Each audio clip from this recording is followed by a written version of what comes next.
Alright, we should be live. Phone looks good. Alright, we're back. We're working on Omo, Queen of Vesuva. Here she is if you haven't seen her yet.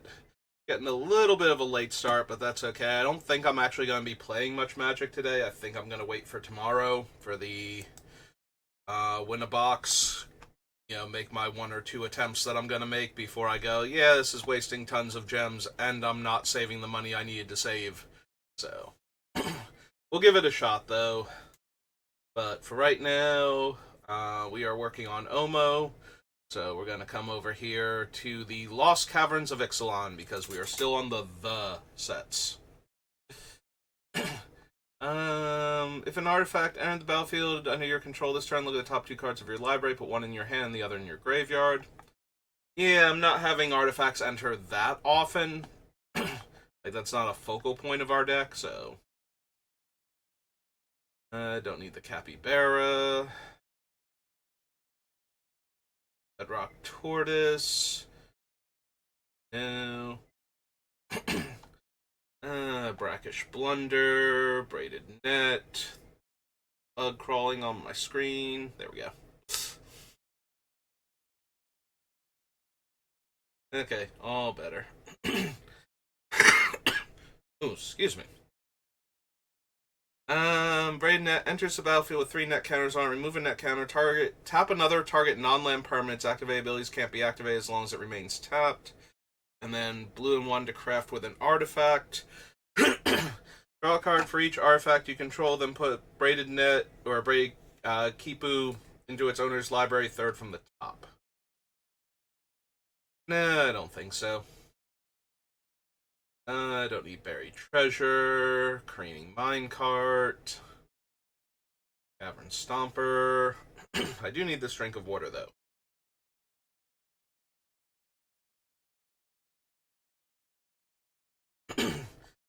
Definitely don't need Shimmel. A lot of my things are going to have a much higher mana cost than 5.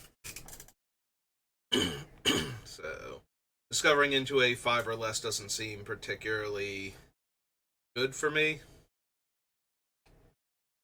Don't need Scavenger. Wrestler, no. Colossal Dactyl, no. One in your hand and the rest in your graveyard. Counter target spell unless its caster pays. I don't need the game ball for anything. Choose 3. You may choose the same mode more than once. Search your library for a cave card, put it onto the battlefield, tapped, and shuffle.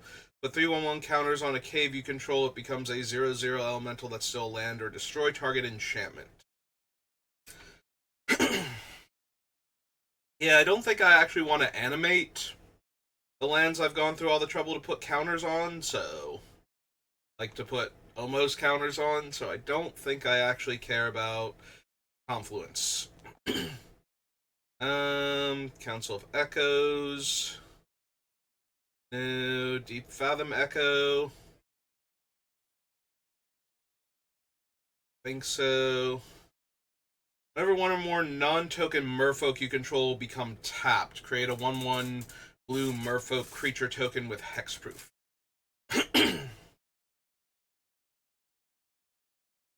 Hmm.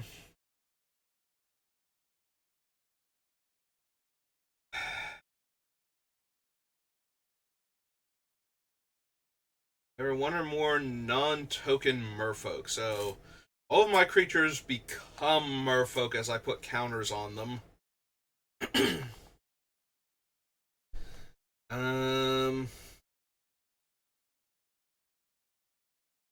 Like, there's some obvious synergies here, but I don't think I have anything that lets me go infinite by tapping things to untap other things.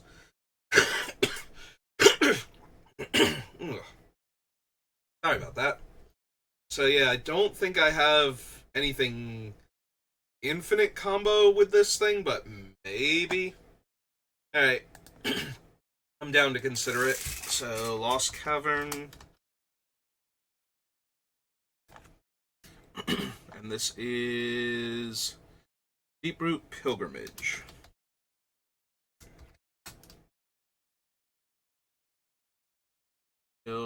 Pilgrimage. This is 1 and a blue for an enchantment.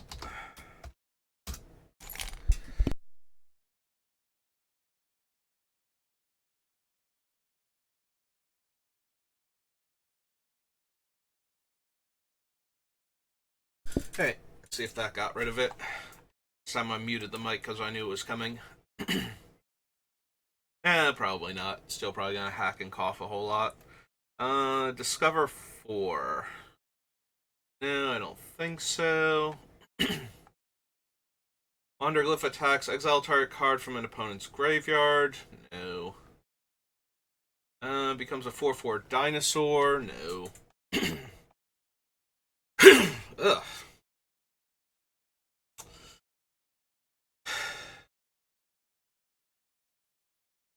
Earthshaker Dreadmod. Probably not. I mean, I'll probably get to draw like 2, maybe 3 cards off of this thing when I cast it. Because Omo will be every creature type most likely, and having like 2 other creatures is not unreasonable.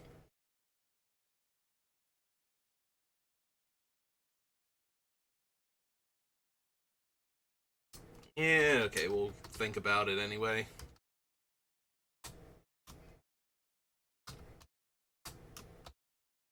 Or green for a dinosaur. 6/6, yeah.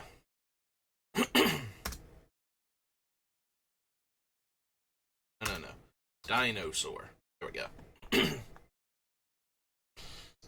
Eaten by piranhas? Don't think so. Echoing Deeps.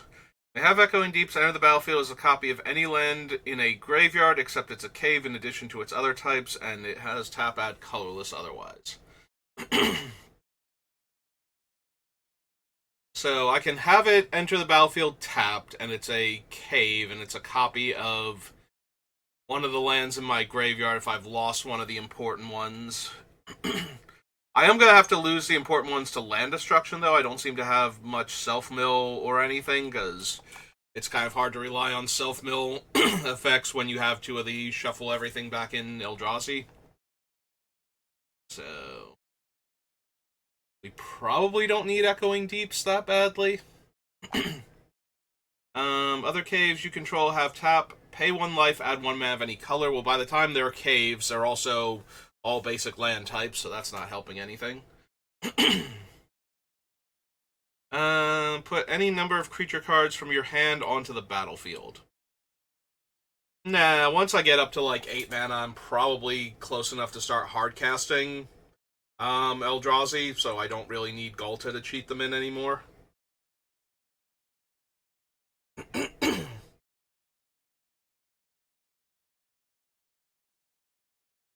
Yeah, don't need Glimpse the Core, because they're not caves in my graveyard, unfortunately. Top card of your library anytime. Whenever this creature attacks, it explores.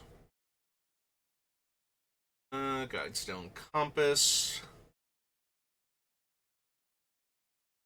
Think so. Don't really need the hidden lands. Like, Discover 4 is not doing a whole lot for the Eldrazi build, and them being caves isn't really a payoff for a lot of the other cards currently in our deck, so... Yeah, I don't think we need that. Can't run Huatli because of the white and red in our activation. Don't need the Pilgrim. Really need Hulking Raptor. Throw into history. They put a creature card and or land from among them into your hand, rest into your graveyard.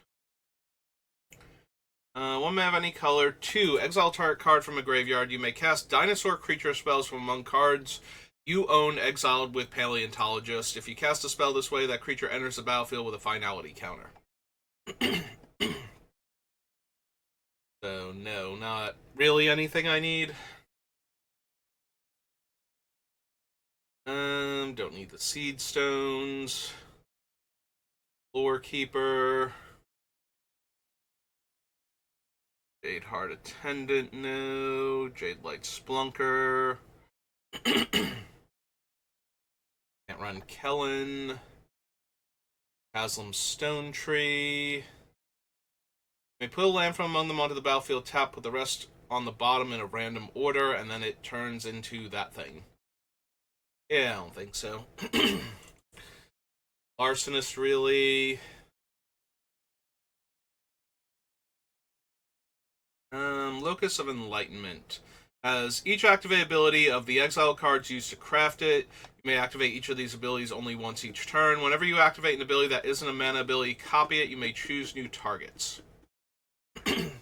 So it's the jewel that's the front face of this thing. Shouldn't we have seen that already? Did I just gloss over it because it didn't look too impressive? Oh, it's gotta be something jewel then.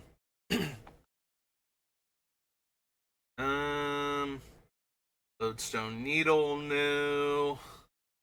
Element Battleglyph, don't think so. Brawler, no.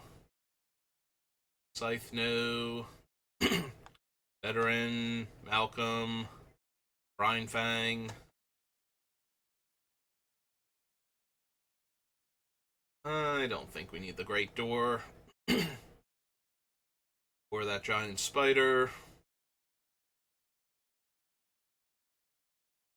Reveal creature card from among them, put in your hand, put the rest on the bottom of your library in a random order.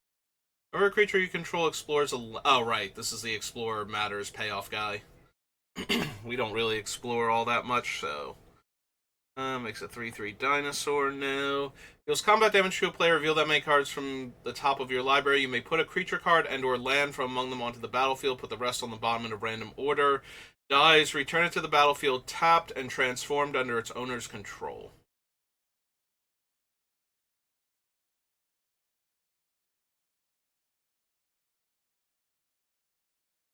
So she's a 6/5 trampler. And we hit, we get to look at up to 6 cards, most likely.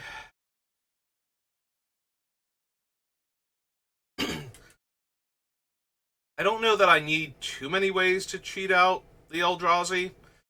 I would much rather cast them whenever possible, but at the same time, she's not really that expensive, so she might be able to come down. She might herself be able to be ramped into, and therefore ramp into an Eldrazi super quickly. Alright, I'll put Chasm on the list then. So, oh yeah, Chasm, Deepest Growth.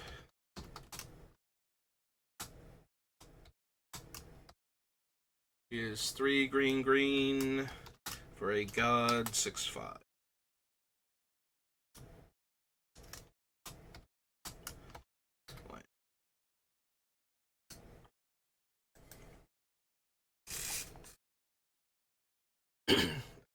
Puzzle Door. No. Axe Jaw, no. Destroy target artifact or enchantment. Target creature you control explores twice. Think so. Enters the battlefield tapped. Enters the battlefield, exile up to 3 cards from graveyards. No. Frog Friend. Don't need Promising Vein for anything. Hammer Skull. I mean, it's a 3-mana 6/6 with literally no downsides once I've gotten it into play, but that's really not that impressive in Commander, let's be honest. We don't have the enemy color one here.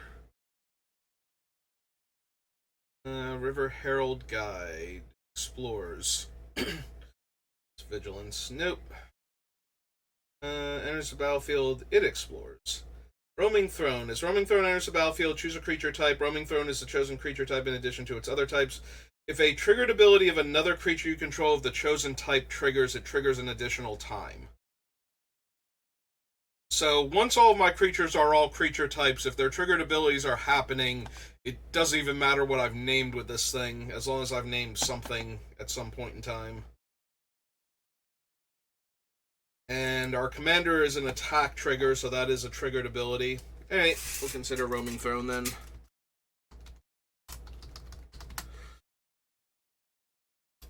Also, the Eldrazi are cast triggers, so 4 mana, Golem, 4/4.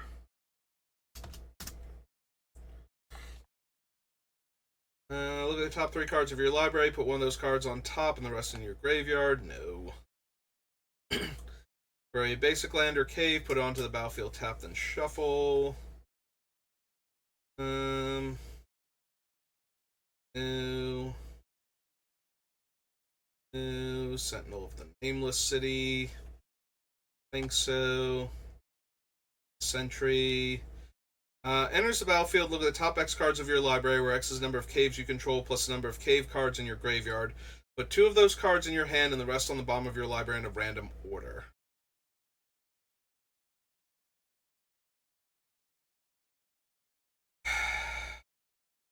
Hmm.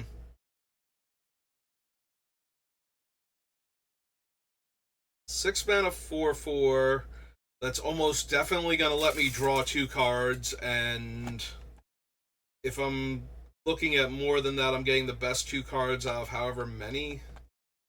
But it's a 6 mana 4/4 in the meantime. Like, it seems decently powerful, but not amazing. It's doing a cool thing with our deck, but I don't think it's strong enough to actually matter, basically, is the problem. Don't think I need Splunking at all. Subterranean Schooner, probably not. Sunbird stuff. Enters the battlefield tapped. As it enters, choose a color. Tap, add 1 mana of the chosen color. Tap, add 2 mana of the chosen color. Spend this mana only to activate abilities of land sources.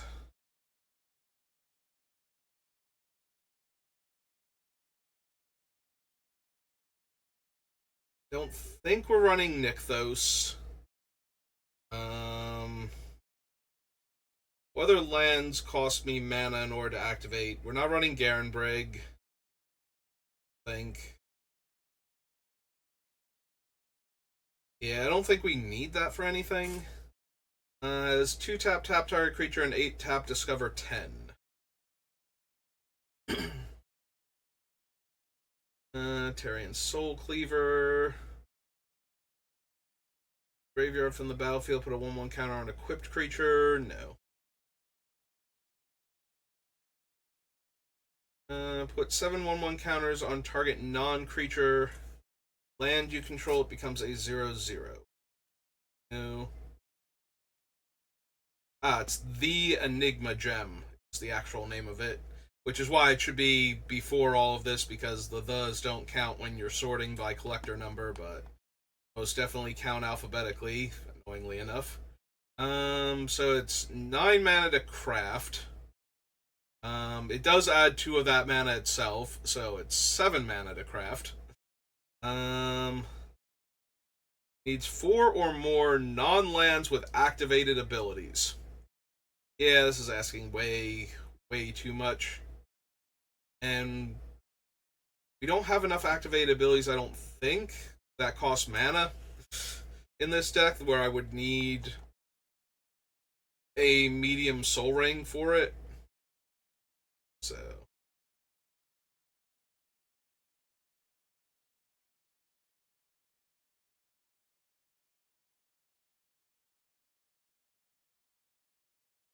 Yeah, I don't think we can do any shenanigans with the Millennium Calendar.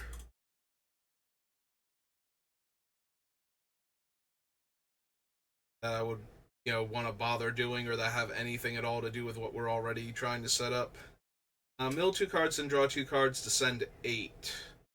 Whenever you cast a permanent spell using mana produced by the Myriad Pools, up to 1 other target permanent you control becomes a copy of that spell until end of turn.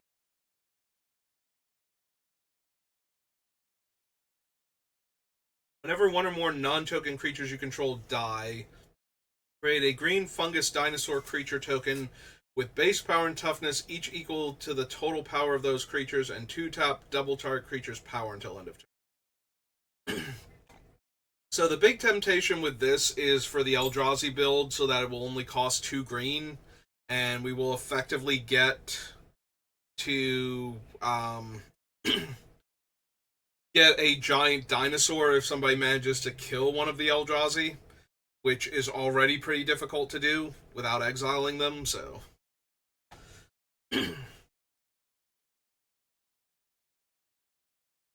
There's a lot, or I mean, it depends which one. Kozilek's relatively easy to kill. Ulamog, you kind of have to exile on a lot of his things, and Emrakul, you kind of have to wrath away because she's protection from all kinds of things. So, a little bit of temptation. I don't think we need it. Once the once the Eldrazi deck starts going, I very seriously doubt we're going to need replacement dinosaurs when they die. I think we just cast another Doomsday creature and keep going. With 3/1/1 counters on it, enters the battlefield or attacks, create a number of 1/1 gnomes equal to its power. Sacrifice another artifact, put a 1/1 counter on this thing.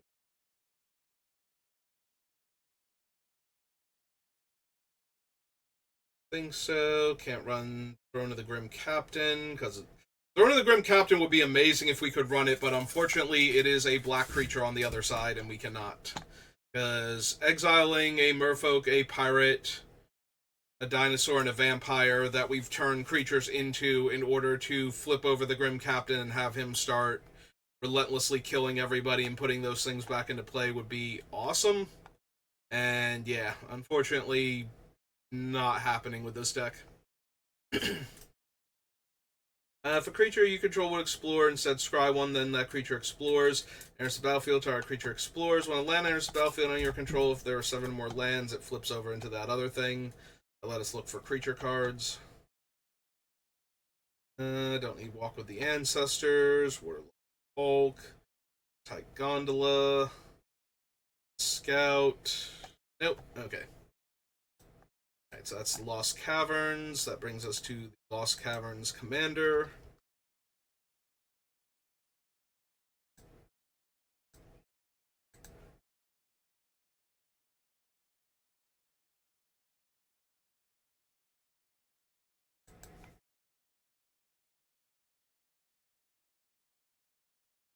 Target creature you control deals damage equal to its power to another target creature. If excess damage is dealt this way, discover X, where X is the excess damage. Hackball of the Surging Soul.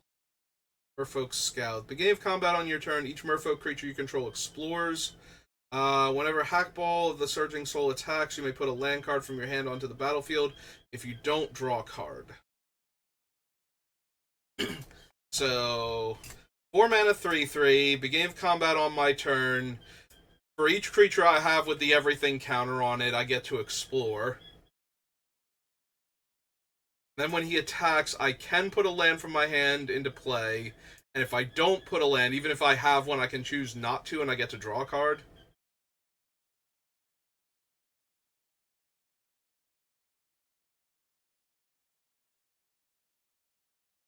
I mean, maybe. Certainly interesting. Alright, so we pop down here. This will be after... For... Oh. Okay. Let's sit up so we can type all of this stuff. So, H-A-K... E-A-L, Hackball of the Surging Soul.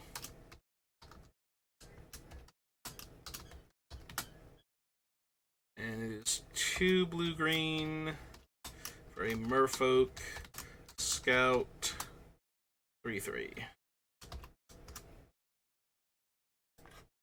Alright. Zola Toyak, the Smiling Flood.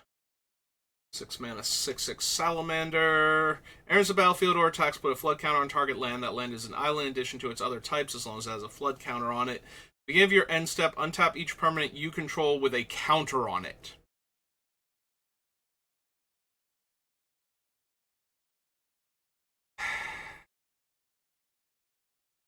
What am I getting out of untapping all of my stuff that I put the everything counter on? I untap all of my lands so I can hold up counter spells.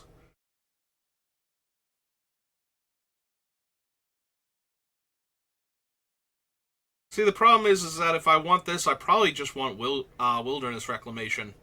Because I can't put counters on my boozy things, like my artifacts and whatnot, like the mana rocks, in order to untap those with what I currently have as my build. So, yeah, I don't think we actually need the Smiling Flood. I think I would run Wilderness over it if we were going to bother with that. The Eye of Ogier Tak. One mana of any color. Craft with 2 that share a type for 6. Next spell you cast this turn of the chosen type can be cast without paying its mana cost.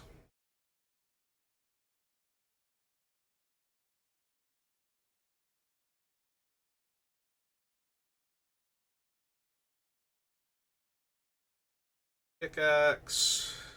Think.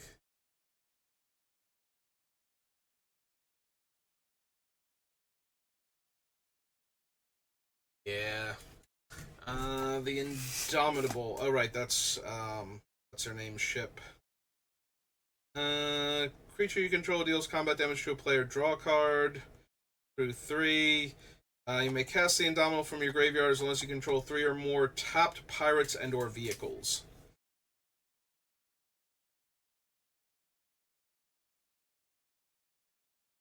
Probably not. Other merfolk you control get +1 power flying.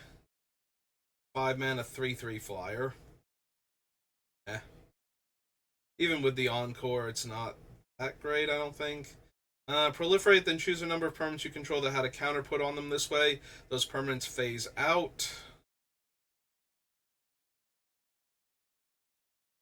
Alright, so that one's actually interesting with my deck, because we can use that to proliferate almost counters and then cause those things to phase out. Like, proliferating doesn't super matter, except that that's the condition for phasing the permanent out.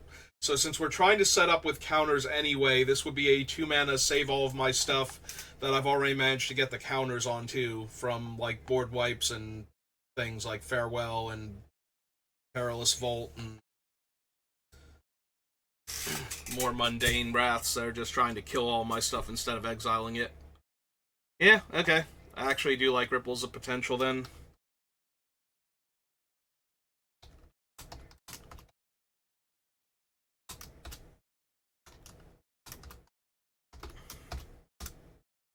Yeah, this one gets around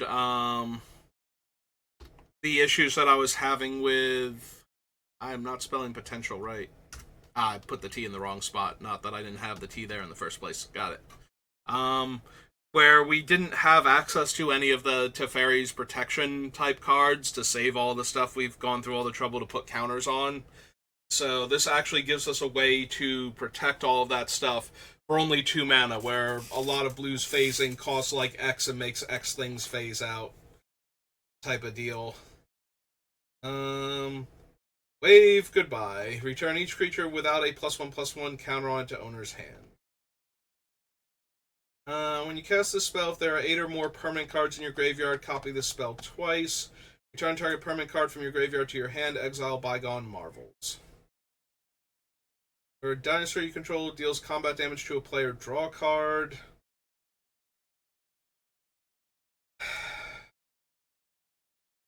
I think I like the other similar versions of this card better so far. Merfolk and Druid cards in your graveyard have Retrace. When it dies, you may discover X, where X was its toughness. Myriad deals combat damage to a player, destroy target artifact or enchantment that player controls.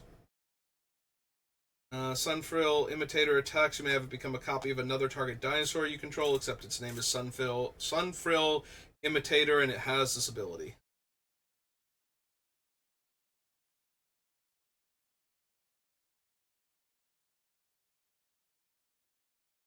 I don't need the tracker. Mentor, and whenever a creature you control with a 1/1 counter on it dies, draw a card. Singer of Swift Rivers. Enters the battlefield, put a shield counter on another target creature you control. Whenever you cast Merfolk spell... Oh, you may cast Merfolk spells as though they had flash.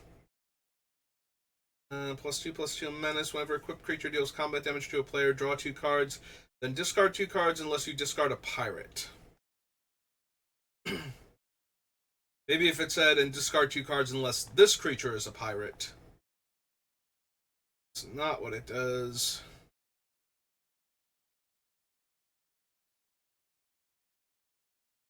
Icon, box toppers, and then we're into reprints. Okay. So that was the Lost Caverns of Ixalan Commander. That brings us to Theros.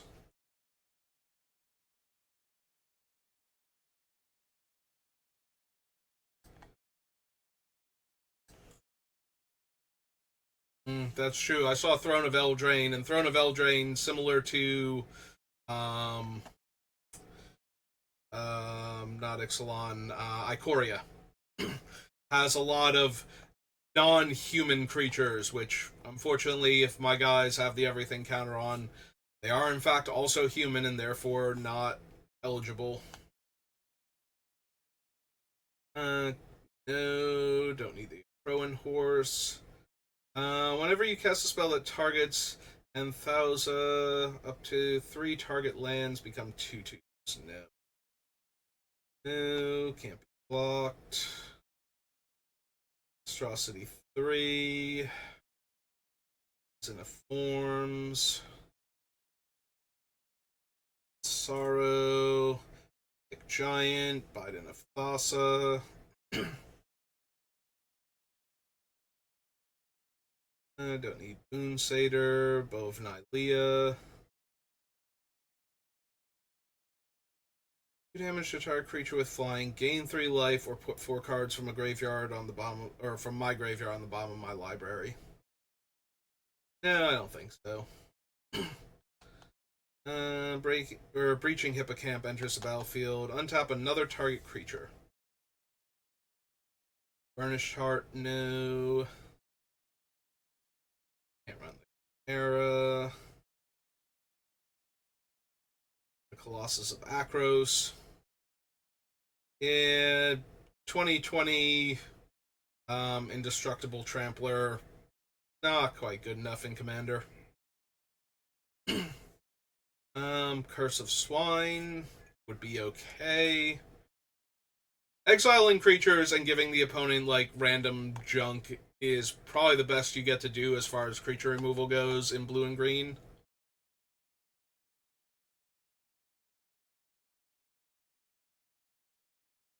So downgrading a bunch of impressive creatures into 2/2s would be fine. Unfortunately, it does need to target, so we can't get rid of hexproof and shroud creatures without having one of the handful of ways there are to take away those abilities first, and that requires running another card in our deck. And I think at that point I'm down for like an O-Stone or something. I don't need Gainsay, Griptide. I didn't miss anything, right, while I was rambling about Curse of Swine. Prevent all combat damage, no. Counter spell and scry. Exile an artifact or enchantment. No, no. Okay. Flash, flying, trample. When I draw a card, I gain a life. Don't think so. Add green equal to my devotion. No. +2/+2 and reach. No. -3 and scry 1. Elemental creatures I control get +1/+1. Enters the battlefield, creates a number of 1/1 elementals, or I'm sorry, 1/0 elementals equal to my devotion to blue.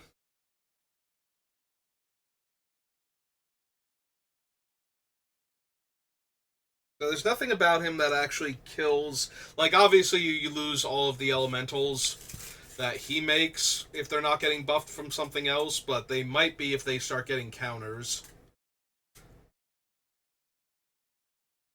Just because I don't really plan on being able to put counters on every one of the token creatures doesn't mean that if they're the only things out, I wouldn't do that.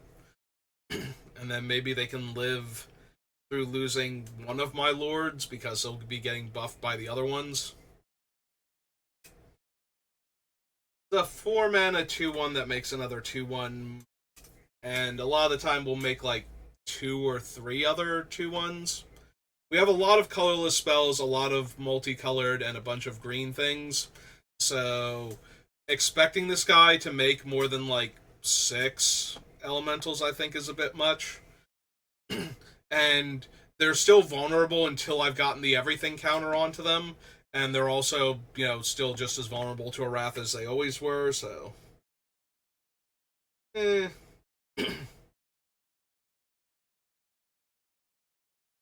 Like, I don't think he's unplayable, I just don't think he's great here. I don't need the Charlatan, Mnemonic Wall. I don't need the Nemesis. Seeing Asp. Seeing Courser, Nimbus Naiad. Yeah, I don't think we're running Nykthos at all. Target creature gets +2/+2 until end of turn. And she gives it trample innately. Yeah, I don't think so. I think we can do better. I don't need her Disciple, her Emissary, her Presence. Don't need the Ordeals, Ferris Band, Holly K, no. I don't need Prognostic Sphinx. Literally cannot run Prophet of Kruphix, or we definitely would. That card is so dumb.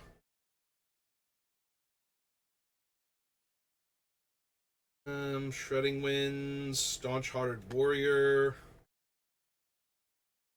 Swan Song, no. Caryatid, no. Don't need Temple of Mystery. Do I want Thassa at all? Upkeep, I get to Scry, and I can spend 2 mana to make Omo unblockable. And I can spend 2 more mana to make anything else unblockable. Mostly making Omo unblockable is the thing that I'm interested in. Hey, I'll consider Thassa as a way to make her unblockable consistently. Theros.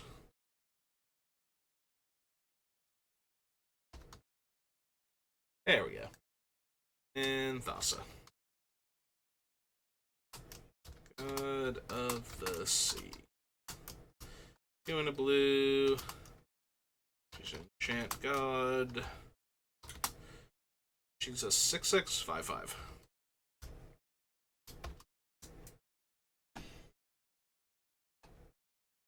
Ooh, excuse me. Don't need her bounty or her emissary. Time to feed. No. Don't need tactics, I don't think.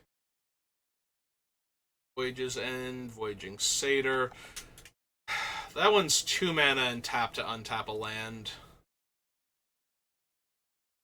Rustfine Cultivator was 1, but it can only untap a land every other turn. Maybe Voyaging Satyr. Voyaging Satyr. It's 1 in the green. For Satyr. Druid. 1, 2.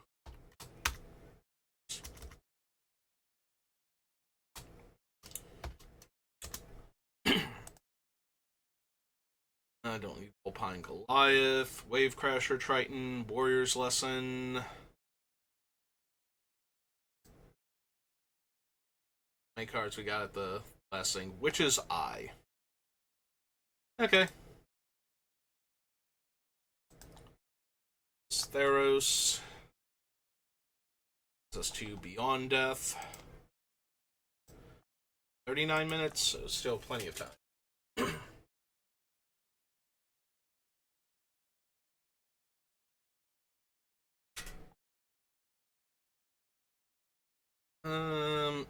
If I control Reflection, so literally we'll never untap, especially if he gets the everything counter. Got it? Create a 1/2 green spider, no. Exile target spell. Can't cast spells with the same name. Leaves the battlefield. Return the exile card to its owner's hand.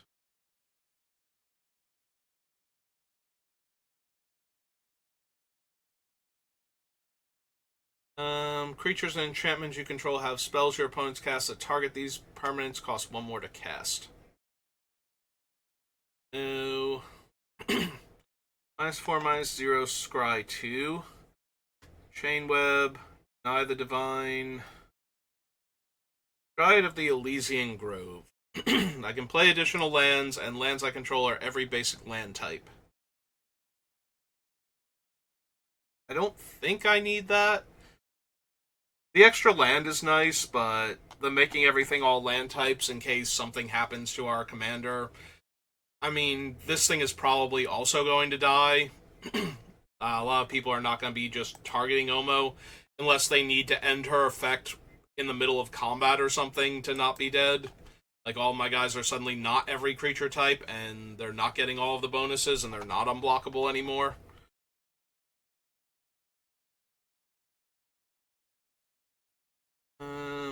So yeah, I don't think we actually need Dryad. You may sacrifice another enchantment. If you do, search your library for a creature card with mana value. Yeah, I don't think so. Constellation. Put a 1/1 counter on target creature. That creature gains flying. No. Field of Ruin. Gift of Strength. Glimpse of Freedom.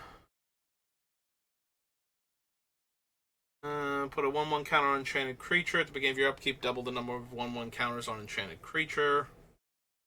It's battlefield, untap target creature. It's a 0/1 fish.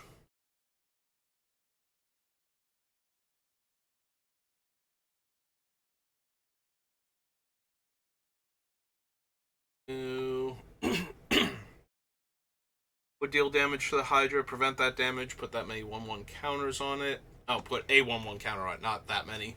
Never mind. Not that good. Unless I misread it. Again, prevent that damage and put a 1/1 counter on it. Nope, okay. Create a Kraken. Tap all non-land permanents target opponent controls. They don't untap. Gain control of target permanent opponent controls. Untap it. Get +X/+X, where X is your devotion to green. No. An attacking creature from combat. Escapes with a 1 counter. +4/+4 makes 2 wolves. Not need the prophecy. Memory drain. Whenever you draw a card, you may pay 1, put a 1/1 counter on it, and make a 1/1 tentacle. No.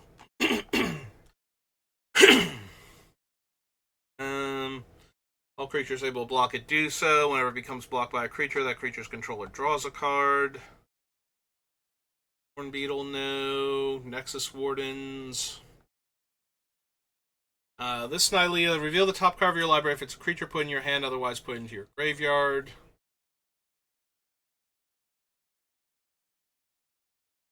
Search my library for up to X lands, reveal them, and put them into my hand. So for 3 mana, it tutors for any one of the lands I need, for 2 green and 1, and for each mana past that I can afford to dump into it. Yeah, I think this might be one of the better ones we've had, and then it has the option of killing all flyers, basically.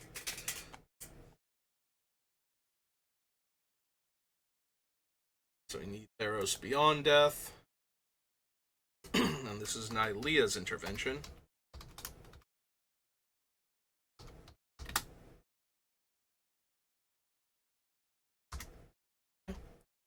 This is X green green.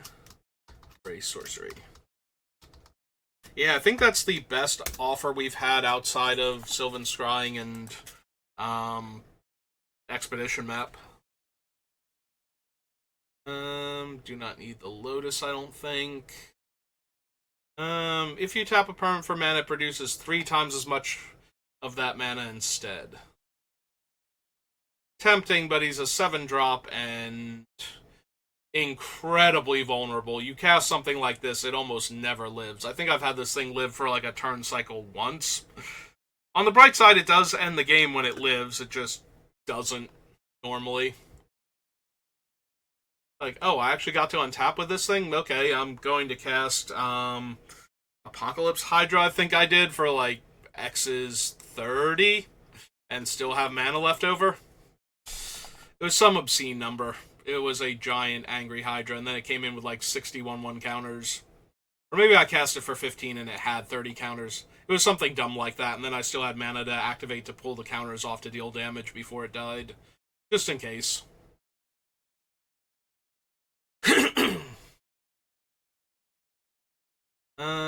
Put a creature and or land from among them in your hand, put the rest into your graveyard.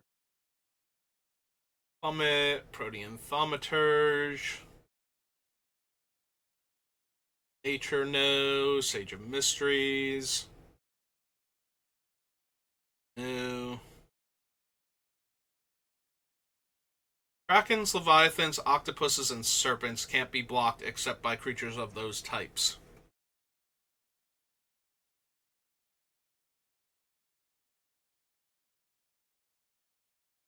I mean, that literally makes all of my things unblockable with the Shifting Sliver, because now you need to have a Sliver Kraken in order to block my creature.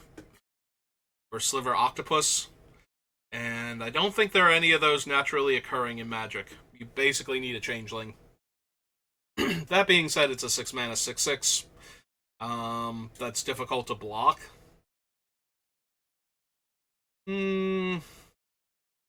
It is a 6 mana 6/6 that's difficult to block. These are not common creature types in most Commander games. Like, occasionally... Serpent's fairly common, actually. That's not fair.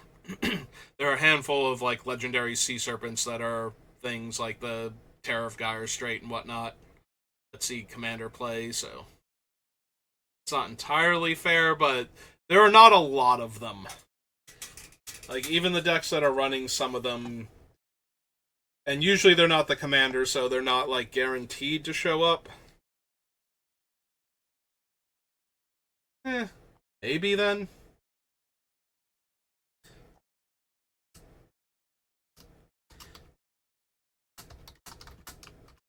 Oops. Running Depths.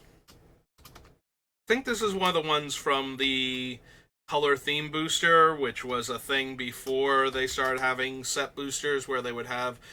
Where they were like proto set boosters in that there was a color theme to each one of them. And to encourage people to actually buy them, they had unique cards in them.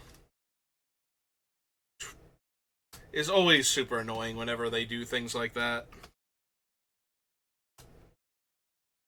If you're me and you're trying to collect everything. Because that means if any of them were worth any amount of money, I actually had to pay money for them, and even if they weren't, I still had to spend, like, between $5 and $10 in order to get each one of them individually and have them shipped to me. So...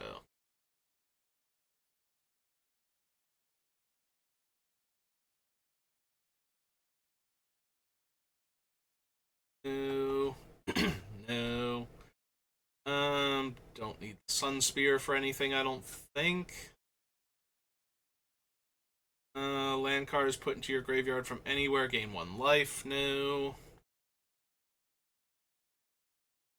Tap target creature, it doesn't untap. Starlit Mantle enters the battlefield. Enchanted creature gains hexproof. Target creature or enchantment an opponent controls to its owner's hand.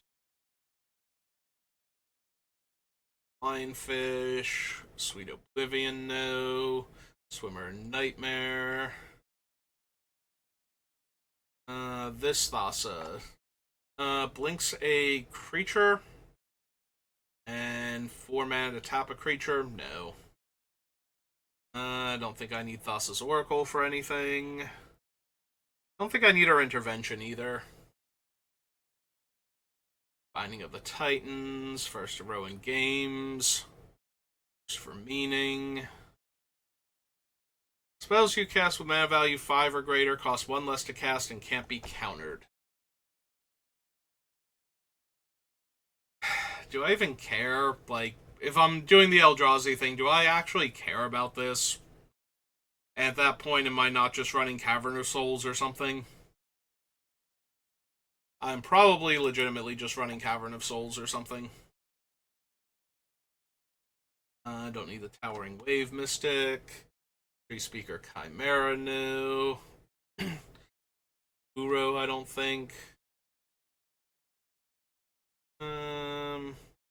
Gracious Typhon.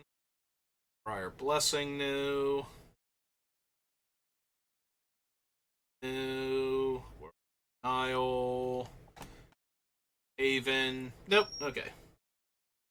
Where are we at? We're at the 50-minute mark. Alright.